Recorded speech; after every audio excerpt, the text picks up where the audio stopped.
Hello दोस्तों, मैं ज्ञानम क्लासेस बूंदी से राजकुमार चौधरी और ज्ञानम क्लासेस ऑनलाइन चैनल में आप लोगों का हार्दिक अभिनंदन व स्वागत है।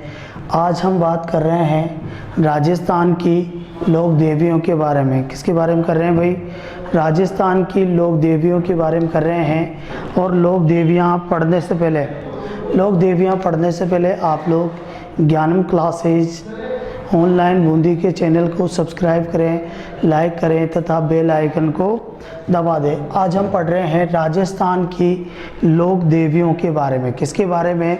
राजस्थान की लोक देवियों के बारे में। और जब भी हम लोक देवियों के बारे में पढ़ते हैं तो आप लोगों ने एक शब्द सुना होगा, कुल देवी।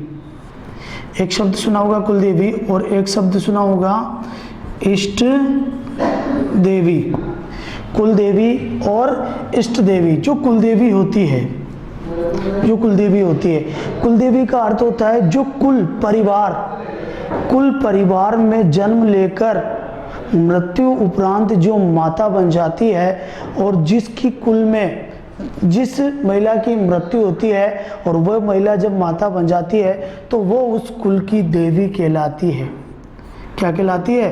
कुल की देवी कहलाती है। यानी अगर किसी महिला की किसी कुल में अगर जन्म हो और उस कुल में मृत्यु हो जाए और वो देवी का रूप धारण कर लेती है तो वो क्या कहलाती है? कुल देवी कहलाती है। जबकि इष्ट देवी ऐसी देवी होती है जिसका कुल पूजा करता है, जिसकी कुल क्या करता है? पूजा करता है, सेवा करता है, जिसकी आराधना करता है, वो इष्ट देवी या आराध्य देवी कहलाती है।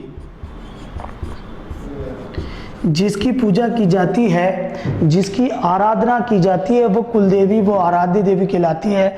और जिस वंश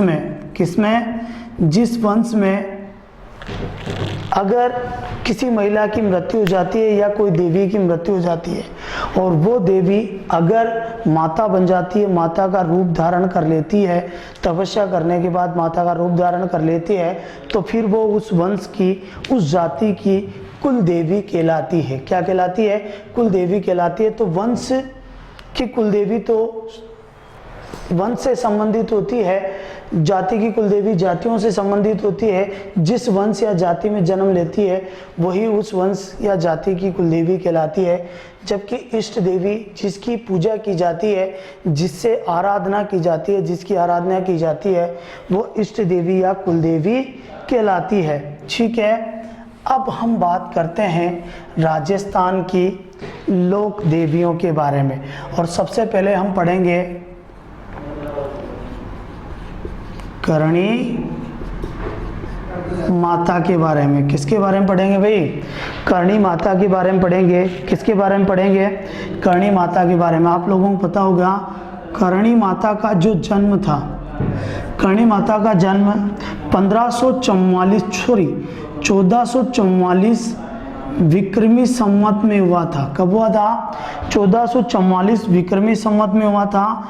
एक स्थान पड़ता है बीकानेर में। किसमें पड़ता है? एक स्थान पड़ता है बीकानेर में जिसका नाम था सुवाप गांव। सुवाप गांव बीकानेर में। कहाँ पे हुआ था भाई? सुवाप गांव बीकानेर में इनका जन्म हुआ था। किनका जन्म हुआ था? करणी माता का जन्म हुआ था। ठीक है, इनके जो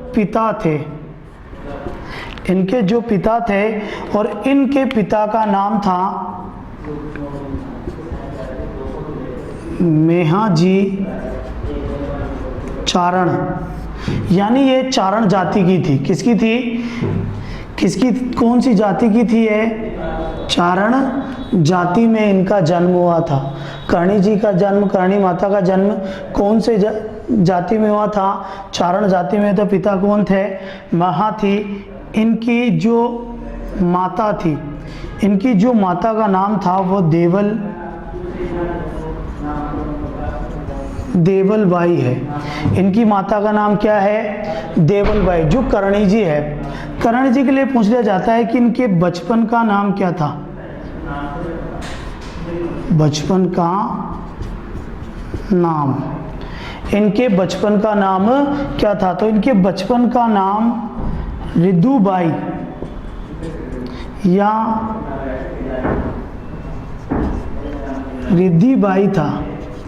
रिद्धुबाई या रिद्धिबाई इनके बचपन का नाम था। और जो करणी जी थे, इनका जो विवाह था, क्या था?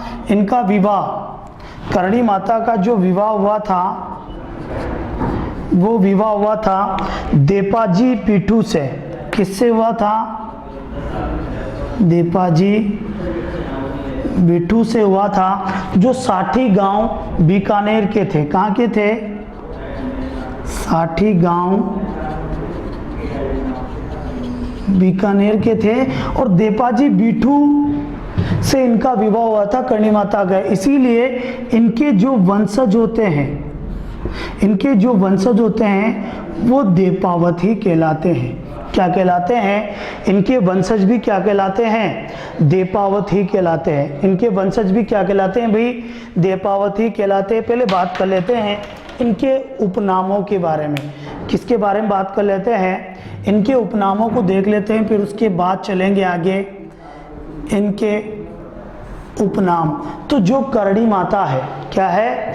जो करणी माता है, करणी माता को चूहों वाली देवी कहा जाता है। क्या कहा जाता है इन्हें? चूहों वाली देवी कहा जाता है। इन्हें चारण देवी कहा जाता है। क्या कहा जाता है? चूहे वाली देवी कहा जाता है, चारण देवी कहा जाता है। तथा इन्हें काबा वाली करनाल कहा जाता है। इन्हें ही करणी जी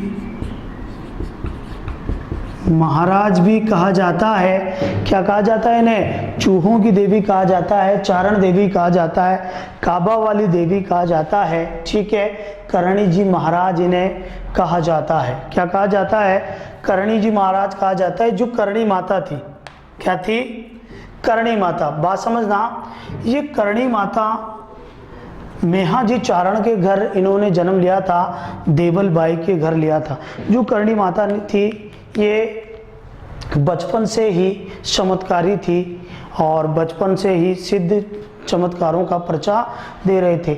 इनके पिता मेहा जी के 5 पुत्रियां थी, 5 पुत्रियां हो गई थी। और उसके बाद छठी पुत्री के रूप में करणी माता का जन्म हुआ था। तो जब इनका जन्म हुआ था तो इनकी जो बुआ थी, इनकी बुआ ने इनको तिरस्कार रूप से देखा था और इनके ऊपर हाथ फिरा था कि 5 मेरे भाई की 5 पुत्रियां तो पहले ही है, अब एक और पुत्री का जन्म हो गया है। और हाथ जब फिरा तो इनकी जो बुआ थी वो अपंग थी, थोड़ी उंगलियां चपकी हुई थी, हाथ पैर टेढ़े थे। तो जैसे ही करणी माता को हाथ रखा तो वो अपंगता उनकी सही हो गई, उनके हाथ सही हो गए, उनकी उंगलियां सही हो गई। तब इनकी बुआ ने कहा कि ये तो करणी है, यानी चमत्कार करती है, कारज करती है। और इसका नाम, इनका नाम क्या हो गया? करणी हो गया। क्या हो गया? इनका नाम करणी हो गया। इनकी नाम क्या हो गया? इनका करणी हो गया। और ये करणी माता कहलाई। ठीक है, आगे बढ़ने से पहले आप लोग इनका स्क्रीनशॉट ले लें, क्योंकि मैं इन्हें साफ करूंगा। ठीक है,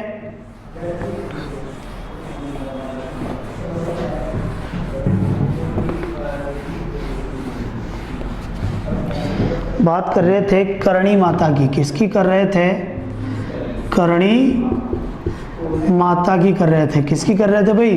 करणी माता। जो करणी माता थी, करणी माता के लिए ऐसा कहा जाता है कि करणी माता को राठौड़ों की, किसकी? राठौड़ों की आराध्य देवी कहलाती है। ये राठौड़ों की क्या कहलाती है? ये आराध्य देवी कहलाती है। जबकि बीकानेर के राठौड़ों की कुल देवी कहलाती है। तथा ये चारण जाति की भी कुल देवी कहलाती है। अब आप लोग कहोगे कि सर आपने तो पहले बताया था कि जिस वंश में जिसका जन्म होता है वो उसी की कुलदेवी कहलाती है, तो चारण जाति में तो इनका जन्म हुआ, चारण जाति की तो कुलदेवी कहलाएगी, लेकिन बीकानेर के राठौड़ों की कुलदेवी कैसे कहलाएगी? मान लिया राठौड़ों की आराध्य देवी तो कहलाती है, ठीक है। अब बात समझना क्यों कहलाती है, क्योंकि जो करणी माता थे, करणी माता के आशीर्वाद से, किससे? करणी माता के आशीर्वाद से राव जोधा ने, किसने भाई? करणी माता के आशीर्वाद से राव जोधा ने मेहरानगढ़ जोधपुर बसाया था। क्या बसाया था? मेहरानगढ़ जोधपुर बसाया था। और ऐसा कहा जाता है कि 10 मई 1459 को 10 मई 1459 को करणी माता ने ही मेहरानगढ़ दुर्ग की नींव रखी थी। क्या रखी थी? मेहरानगढ़ दुर्ग की नींव रखी थी, करणी माता ने रखी थी। और राव जोधा ने करणी माता के आशीर्वाद से ही जोधपुर नगर, मेहरानगढ़ नगर की स्थापना की थी। इसीलिए जो राठौड़ हैं, राठौड़ ये इन्हें अपनी आराध्य देवी मानते हैं, इनकी पूजा करते हैं। करणी माता क्या करते हैं? पूजा करते हैं। लेकिन राव जोधा का एक पुत्र था जिसका नाम था राव बीका। कौन था? राव बीका था। राव बीका जोधपुर छोड़कर चला गया था और राव बीका करणी माता की शरण में गया था और करणी माता के आशीर्वाद से इसने बीकानेर नगर बसाया था। जांगल प्रदेश में करणी माता के स्थान पर बीकानेर नगर बसाया था। और इस राव बीका ने ही करणी माता का मंदिर भी बनवाया था। और बीकानेर किनके आशीर्वाद से बता? करणी माता के। और ये जोधपुर से तो अलग हो गया था राव बीका, और इन्हीं के आशीर्वाद से इन्होंने नए राजवंश की स्थापना की, बीकानेर के राठौर राजवंश की स्थापना की। तब से राव बीका इन्हें अपनी कुलदेवी वो आराध्य देवी दोनों ही मानता है। यानी करणी माता के आशीर्वाद से राव जोधा ने मेहरानगढ़ दुर्ग की स्थापना की या मेहरानगढ़ नगर की स्थापना की तथा 10 मई 1459 को मेहरानगढ़ दुर्ग की नींव स्वयं करणी माता ने रखी तथा राव जोधा के पुत्र राव बीका के ने बीकानेर करणी माता के आशीर्वाद से बीकानेर की स्थापना की थी। इसीलिए ये राठौड़ों की आराध्य देवी, बीकानेर के राठौड़ों की कुलदेवी, चारण जाति की कुलदेवी कहलाती है। आप लोग स्क्रीनशॉट ले लें। बीकानेर के राठौड़ों की क्या कहलाती है? कुलदेवी कहलाती है। क्या कहलाती है भाई? कुलदेवी कहलाती है। अब बात समझना, जो करणी माता थी, क्या थी? करणी माता थी, एक महिला थी, तो इनका विवाह हुआ साहब। तो करणी माता का जो विवाह हुआ, वो करणी माता का विवाह एक साठी गांव है, साठी गांव बीकानेर। साठी गांव बीकानेर में एक व्यक्ति है देपाजी बिठू। इन देपाजी बिठू के साथ करणी माता का विवाह हुआ था। किनका विवाह हुआ था? करणी माता का विवाह हुआ था देपाजी बिठू के साथ। लेकिन वो कहते हैं कि देपाजी बिठू काम वाम नहीं करते थे, काम धंधा नहीं करते थे, इधर उधर घूमते होंगे, दारू वारू पीते होंगे, मांस मदिरा का सेवन करते होंगे। और करणी माता इनसे बड़ी दुखी थी। क्या थी? बड़ी दुखी थी। और इनसे कहा या तो काम वाम करो, नहीं तो मैं आपको छोड़कर चली जाऊंगी। लेकिन ये मानने वाले नहीं थे और ये नहीं माने। और इन देपाजी से दुखी होकर करणी माता बीकानेर में एक स्थान है जिसे नेहड़ी कहा जाता है, नेहड़ी नामक स्थान। ये देशनोक के पास ही है, देशनोक के पास ही बीकानेर में एक स्थान है नेहड़ी। और इस नेहड़ी नामक स्थान पर रहने लगी। और यहीं पर एक खेजड़ी का पेड़ था। इस पेड़ पर करणी माता बिलोना करती थी, बिलोना करती थी, यानी दूध निकालती थी, बिलोना करती थी। और नेहड़ी को ही क्वेश्चन आ जाए, करणी माता की नेहड़ी कहाँ है? तो देशनोक बीकानेर में है। यहाँ पर करणी माता नेहड़ी में क्या करती थी? तो खेजड़ी के पेड़ से कर वो बिलोना करती थी और इस नेड़ी में ही उन्होंने अनेक गायों का संरक्षण किया था और गायें पाल रखी थी। और इनके गायों का जो ग्वाला था उसका नाम था दशरथ मेघवाल, जो इनकी गायें चराता था। एक बार क्या हुआ, इनकी गायों को बीकानेर का राव कान्हा ले गया। क्या ले गया? राव कान्हा ले गया। और वो राव कान्हा पाकिस्तान प्रांत जो देश था उसमें उन गायों को मुस्लिमों को दे रहा था, उनको नष्ट करवा रहा था। इसलिए करणी माता ने गोधन को नष्ट करने वाले राव कान्हा का वध कर दिया था। करणी माता ने गोधन को नष्ट करने वाले राव कान्हा का वध कर दिया था। अब इनका विवाह हुआ था देपाजी बिठू से और ये नेहड़ी में रहते थे। कहाँ पे रहते थे? नेहड़ी में रह रहे थे। इसी नेहड़ी के पास इन्होंने देशनोक नगर की स्थापना की थी। देशनोक बीकानेर नगर की स्थापना की थी, नेहड़ी के पास ही की थी। जब ये दुखी थी तो एक बार इनका क्या हुआ, इनके पास एक महिला आई और माता से पुत्र प्राप्ति की अर्चना करने लगी कि हे माता, मेरे कोई पुत्र नहीं है, आप मुझे आशीर्वाद दीजिए कि मुझे पुत्र हो जिससे मेरा वंश आगे चले। क्या चले? जिससे मेरा वंश आगे चले। तब करणी माता के भी दिमाग में आया कि मैं तो यहाँ पर आकर तपस्या कर रही हूँ, देपाजी बिठू अकेले हैं, अगर मैं यहीं रही, देपाजी वहाँ रहे तो मेरा तो वंश ही आगे नहीं चलेगा। तब करणी माता ने इन देपाजी बिठू का विवाह, जो देपाजी बिठू था, करणी माता ने देपाजी का किनका? करणी माता ने देपाजी का विवाह अपनी बहन गुलाब कंवर से करवा दिया। किससे करवा दिया? अपनी बहन गुलाब कंवर से करणी माता ने देपाजी का विवाह करवा दिया, क्योंकि ये तो नाड़ी में रह रही थी। लेकिन इन्होंने एक शर्त रखी कि गुलाब कंवर से जो भी पुत्र पैदा होगा उसको कौन गोद ले लेगी? करणी माता ले लेगी। और इस गुलाब कंवर से एक पुत्र पैदा हुआ जिसे लाखा कहा जाता है। लाखा या लक्ष्मण नामक एक पुत्र पैदा हुआ जिसे किसने गोद ले लिया? करणी माता ने गोद ले लिया। ठीक है। और जब ये 10 वर्ष का था, कितने वर्ष का था? जब ये 10 वर्ष का था तो बीकानेर में एक कोलायत झील है। कोलायत झील है जहाँ पर कपिल मुनि का मेला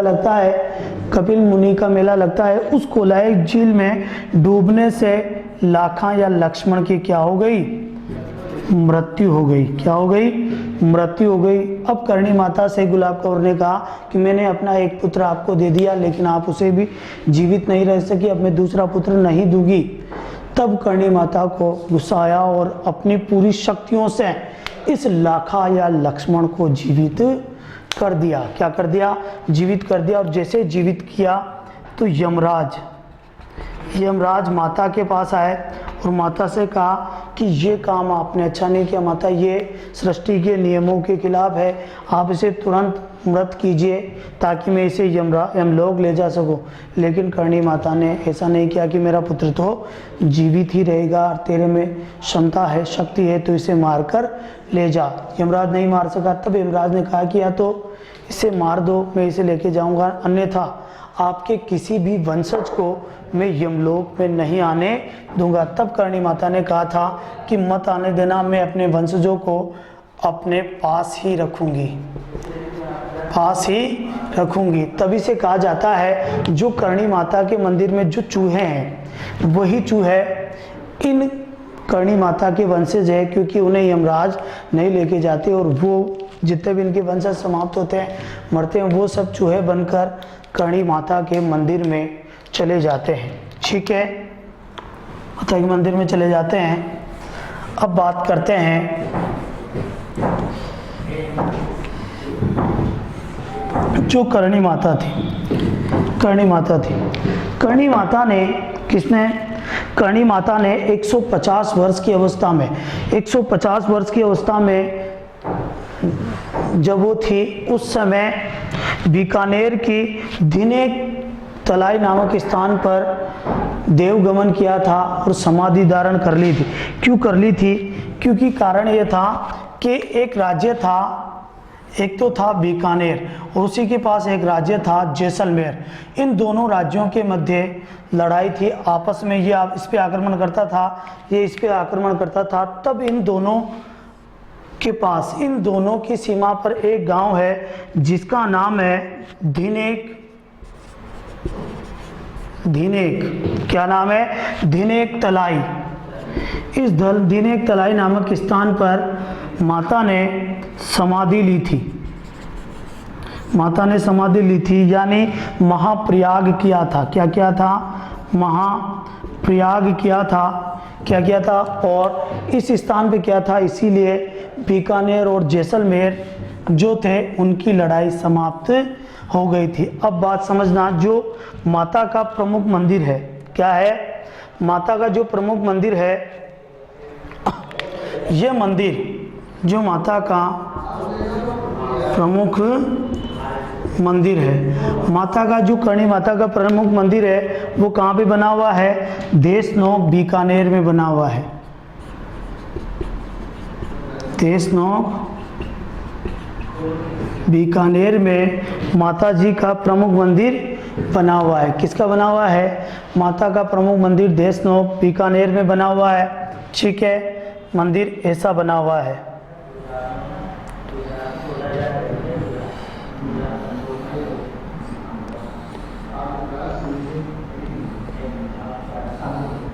मंदिर ऐसा बना हुआ है। ठीक है, जो माता के मंदिर है, इस माता के मंदिर को, किसको?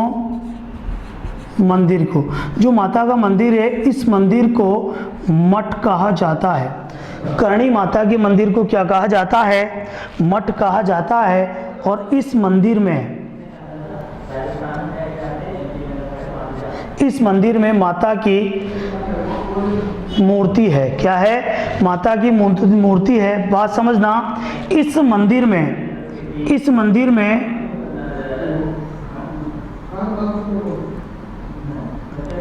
बहुत सारे चूहे हैं। क्या है? बहुत सारे चूहे हैं। और चूहे, यही चूहे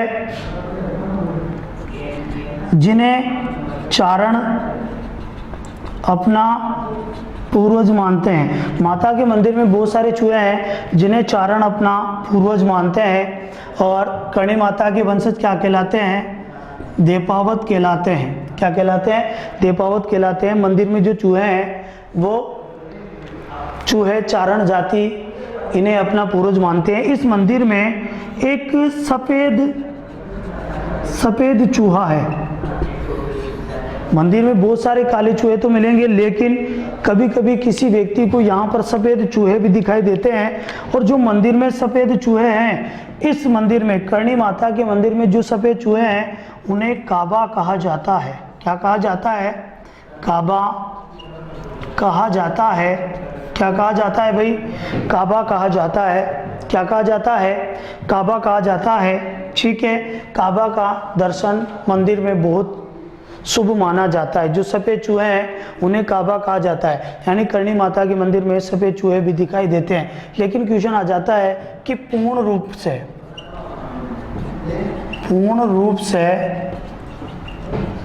सफ़ेद चूहों का मंदिर कहाँ पे स्थित है? तो पूर्ण रूप से सफ़ेद चूहों का मंदिर जोधपुर में स्थित है। कहाँ पे स्थित है भाई?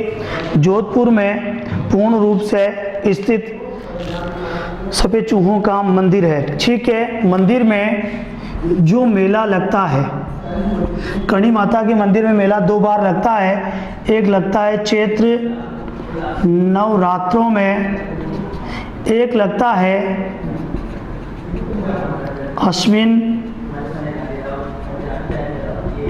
नवरात्रों में, यानी करणी माता के मंदिर में 2 बार मेला लगता है। एक चैत्र नवरात्रों में लगता है, अश्विन मंदिर को मठ कहा जाता है। मंदिर में अनेक चूहे हैं जिन्हें चारण जाति अपना पूर्वज मानते हैं। मंदिर में जो सफ़ेद चूहे होते हैं उन्हें काबा कहा जाता है। जो मंदिर है, इस मंदिर के आसपास बहुत सारी चीलें उड़ती दिखाई देती है। क्या देती है? चीलें उड़ती दिखाई देती है, यानी सफ़ेद चील माता का रूप मानी जाती है। इस मंदिर के आसपास बहुत सारी सफ़ेद चील उड़ती रहती है और इस सफ़ेद चील को ही माता का एक रूप माना जाता है। जो मंदिर था, इस मंदिर का जो निर्माण था, माता के जो मंदिर था, इस मंदिर का निर्माण राव बीका ने करवाया था। किसने? राव बीका ने करवाया था। करणी माता के प्रथम बार मंदिर का निर्माण राव बीका ने करवाया था। लेकिन क्वेश्चन आ जाता है, मंदिर का वर्तमान स्वरूप, मंदिर का वर्तमान स्वरूप महाराजा गंगा सिंह ने प्रदान किया था। किसने प्रदान किया था? मंदिर का निर्माण तो प्रारंभ में राव बीका ने ही करवा दिया था, देशनोक बीकानेर पे। कहाँ पर? देशनोक बीकानेर में करवाया था, क्योंकि यहाँ पर यही स्थान माता ने बसाया था। मंदिर का निर्माण बीका ने करवाया, वर्तमान स्वरूप गंगा सिंह ने प्रदान किया। किसने प्रदान किया? गंगा सिंह ने प्रदान किया। जो मंदिर है, इस मंदिर में एक सिंह द्वार है। क्या है? सिंह द्वार। मंदिर में जो सिंह द्वार है उसका निर्माण अलवर के एक शासक थे, इस सिंह द्वार या मुख्य द्वार का निर्माण चांदमल डड्डा ने सिंह द्वार या मुख्य द्वार का निर्माण करवाया था। ठीक है। और इस मुख्य द्वार में जो सोने के किवाड़ लगे हुए हैं, जो मुख्य द्वार, यानी मंदिर का निर्माण राव बीका ने करवाया, वर्तमान स्वरूप महाराजा गंगा सिंह ने दिया। और मंदिर में जो सिंह द्वार या मुख्य द्वार है उसका निर्माण चांदमल डड्डा ने करवाया तथा इस सिंह द्वार पर जो सोने के किवाड़ लगे हुए हैं वो अलवर के बख्तावर सिंह ने लगवाए थे। किसने लगवाए थे?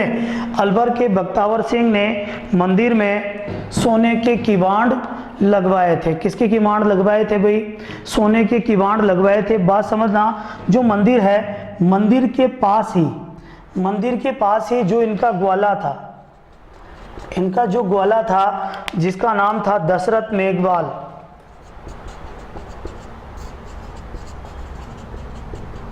इनके ग्वाले दशरथ मेघवाल का देवरा स्थित है। क्या है भाई? इनके मंदिर के पास ही इनके ग्वाले दशरथ मेघवाल का देवरा स्थित है तथा इस दशरथ मेघवाल के पास ही, मंदिर के पास ही सावन भादो नामक 2 कड़ाव रखे हुए हैं। जो दशरथ मेघवाल का देवरा है, इस देवरे के पास ही सावन भादो नामक 2 कड़ाव रखे हुए हैं। क्या रखे हुए हैं? सावन भादो नामक 2 कड़ाव रखे हुए हैं। आप लोगों को सावन भादो से पता होगा कि सावन भादो झील कहाँ पे है? सावन भादो झील सिरोही में स्थित है। कहाँ पे है? अचलगढ़ सिरोही में सावन भादो झील स्थित है। सावन भादो जो नहर है वो कोटा में है। ठीक है। और सावन भादो महल भरतपुर में स्थित है। कहाँ पे स्थित है? भरतपुर में, डीग भरतपुर में स्थित है। करणी माता के मंदिर को मठ कहा जाता है। मंदिर में जो मेला लगता है वो चैत्र नवरात्रों और अश्विन नवरात्रों में साल में 2 बार लगते हैं। मंदिर के पास बहुत सारी सफ़ेद चील उड़ती है, इसीलिए सफ़ेद चील को माता का एक रूप माना जाता है। मंदिर में जो सफ़ेद चूहे होते हैं उन्हें काबा कहा जाता है। क्या कहा जाता है? काबा कहा जाता है। तथा मंदिर में अनेक सारे काले रंग के चूहे हैं जिन्हें चारण जाति के लोग अपना पूर्वज मानते हैं। मंदिर का निर्माण राव बीका ने करवाया था तथा मंदिर का वर्तमान जो स्वरूप था वो महाराजा गंगा सिंह ने दिया था तथा इसके सिंह द्वार या मुख्य द्वार का निर्माण चांदमल डड्डा ने करवाया था तथा मुख्य द्वार पर सोने के किवाड़ अलवर के बख्तियावर सिंह ने लगवाए थे। किसने लगवाए थे? अलवर के बख्तियावर सिंह ने लगवाए थे, सोने के किवाड़ लगवाए थे। किसके किवाड़ लगवाए थे? सोने के किवाड़ लगवाए थे। अब बात करते हैं जो मंदिर का पुजारी है, जो मंदिर का पुजारी होता है ये चारण जाति का होता है। कौन सा जाति का होता है? मंदिर का जो पुजारी होता है वो चारण जाति का होता है तथा मंदिर का पुजारी प्रतिदिन हर रोज माता को दूल्हे की वेश में ही पूजा अर्चना करता है। माता की पूजा कौन से वेश में की जाती है? दूल्हे के वेश में ही माता की पूजा अर्चना की जाती है, जो राठौड़ों की, करणी माता राठौड़ों की आराध्य देवी कहलाती है तथा बीकानेर के राठौड़ों और चारणों की कुल देवी कहलाती है। आप लोग इसका स्क्रीनशॉट ले लें। और ये थी करणी माता। कौन सी थी? करणी माता थी, करणी माता। अब हम पढ़ेंगे अगली माता, ये थी करणी माता। कौन थी भाई? करणी माता थी। करणी माता के बारे में हमने पढ़ा। अब हम पढ़ेंगे जमुआई माता के बारे में। कौन सी माता? जमुआई माता।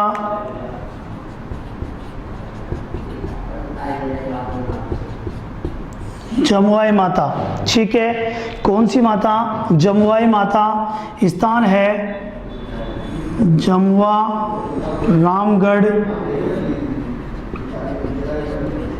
जयपुर में। कहाँ पर? जमुआ रामगढ़ जयपुर में। आप लोग जानते होंगे एक स्थान है इस प्रकार का और वो स्थान है ढूंढाड़ क्षेत्र। कौन सा क्षेत्र? ढूंढाड़ क्षेत्र। और ढूंढाड़ क्षेत्र में एक स्थान है जिसका नाम है दौसा, ठीक है। और दुल्हे राय, जानते हो कि आप लोग दुल्हे राय कि ढूंढाड़ में कछवा वंश का शासक था। किसका?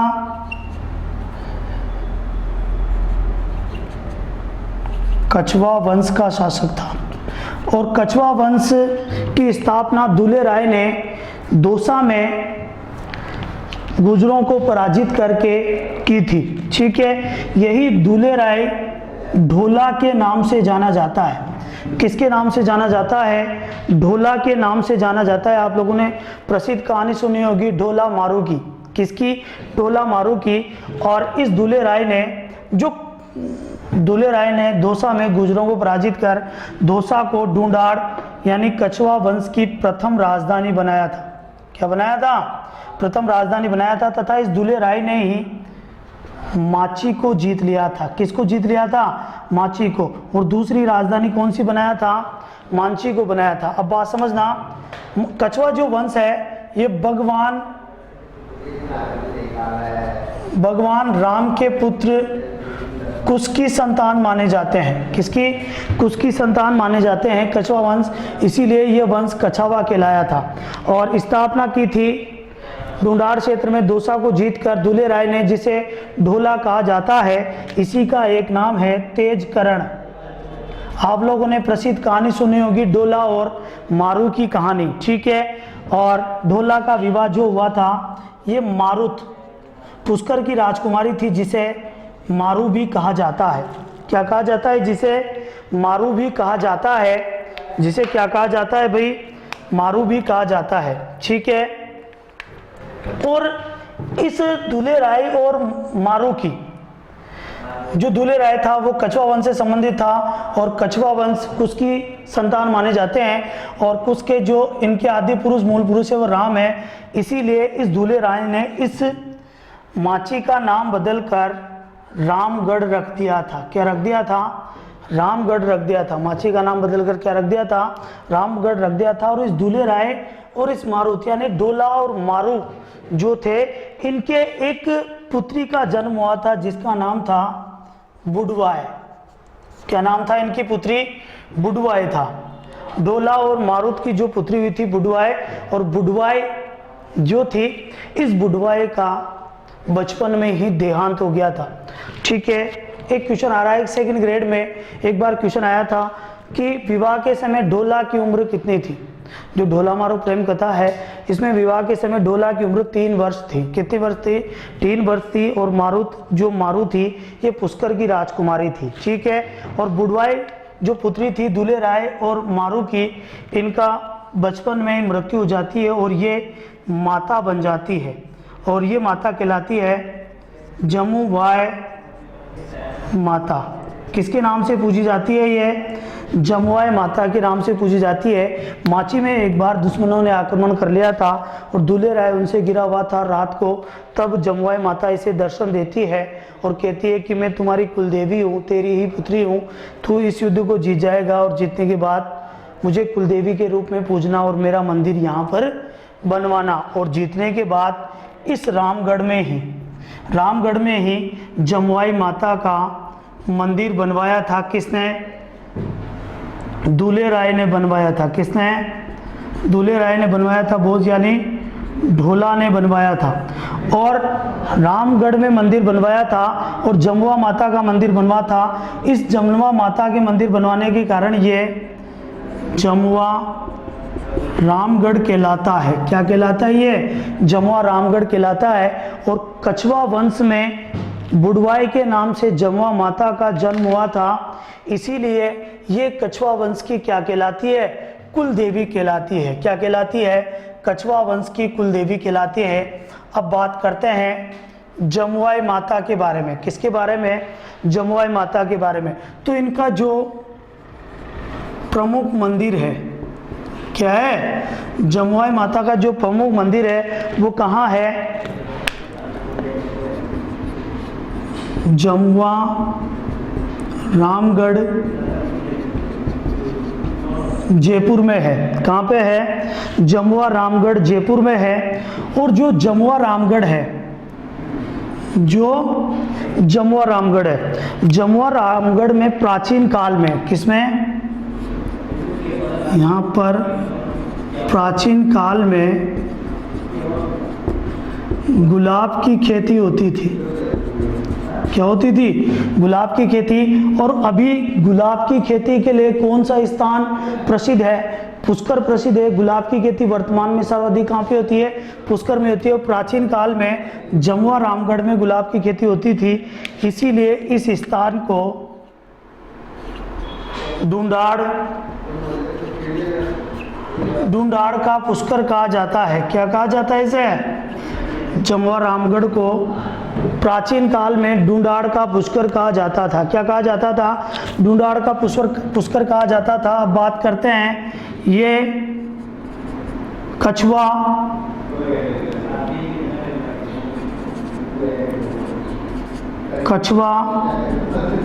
शासकों की कुल देवी है। क्या ये? कछवा शासकों की कुल देवी है, क्योंकि इनके इसमें जन्म हुआ था। और इनका जो मूल नाम है, मूल नाम पूछ लिया जाता है, जो मूल नाम है वो क्या है? बुडवाय। माता का मूल नाम क्या है? बुडवाई माता है। क्या है भाई? बुडवाई माता है। और मंदिर का निर्माण किसने करवाया था? मंदिर का निर्माण करवाया था ढोला ने, यानी दुल्हे राय ने। और विवाह के समय ढोला की उम्र कितनी थी? 3 वर्ष थी। जिनका विवाह किससे हुआ था? मारू से। इतिहास में प्रसिद्ध कहानी चलती है ढोला व मारू की कहानी। और जमुआ रामगढ़ में जमुआई माता का मंदिर है, क्योंकि ढूंढाड़ क्षेत्र में कछवा वंश का राजवंश था। और कछवा जो राजवंश है, ये भगवान राम के पुत्र कुश के वंशज माने जाते हैं। इसीलिए जो कछवा वंश की स्थापना की थी दुले राय यानी ढोला ने की थी। और दोसा को जीतकर फिर माची बनाया था, और माची का नाम अपने कुल पुरुष के नाम पर रामगढ़ रख दिया था। इसके बाद आमेर की राजधानी बनी थी और फिर जयपुर राजधानी बनी थी। यानी कछवा शासकों की 4 राजधानियां थी। और जो दूल्हे राय थी, इसी दूल्हे राय और मारुत यानी मारू की पुत्री थी बुडवाई, जो माता बन गई थी, माता का रूप धारण कर रहा था, जमुआई माता कहलाई थी। और यही जमुआई माता का मंदिर दूल्हे राय ने रामगढ़ में बनवाया। इसीलिए प्राचीन काल में यह स्थान जमुआ रामगढ़ कहलाता है। और ये जमुआ रामगढ़ में जो जमुआई माता है, यही किसकी कुलदेवी है? यही कुलदेवी है किसकी? कछवा शासकों की। किसकी है भाई? कछवा शासकों की। तो आज हमने करणी माता और जमुआई माता के बारे में पढ़ा है। कल से हम पढ़ेंगे आगे की क्लासों के बारे में। धन्यवाद।